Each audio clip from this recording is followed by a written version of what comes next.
Hello YouTubers, today I'll be troubleshooting what I believe is a bad rectifier in my 95 Sea-Doo XP800. I bought this Sea-Doo a few years ago with a blown engine, and now that it's all back together, I took it out for its maiden voyage yesterday. Unfortunately, the maiden voyage didn't go so well, as the ski had intermittent bogging and didn't want to rev over 4,000 RPMs. Every time I cycled the key on and off, it seemed to temporarily fix the issue for a few minutes. Since I have a hunch that my rectifier is bad, today I'm going to show you what steps I took in order to test it. In order to test your rectifier, you need a voltmeter. Connect your voltmeter to the battery terminals on the jet ski. Once the voltmeter terminals are connected, fire up the ski and bring the RPMs to 5,500. If you see voltage at 15 volts or higher, then the rectifier is bad and will need to be replaced. Let me show you.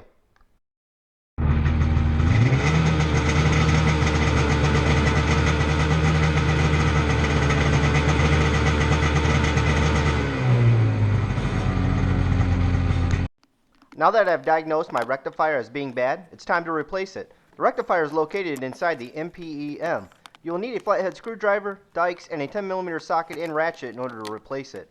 While you have the MPEM opened up, now is a good time to also check the fuses.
Got a good used rectifier in there.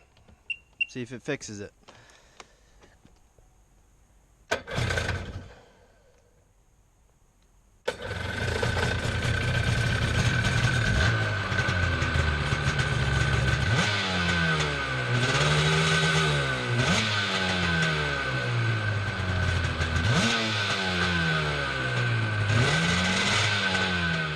Sweet, looks like the new rectifier fixed the problem. Another way you can test to see if your rectifier is bad is by disconnecting this red wire in the MPEM. If your ski runs well after disconnecting this red wire, then there is a good chance your rectifier is bad. Just keep in mind, with this red wire disconnected, your battery will not be charging. If you thought this video was helpful, make sure you hit that like button. If you have any questions about your rectifier, leave them in the comments section, and I'll do my best to answer them. So long.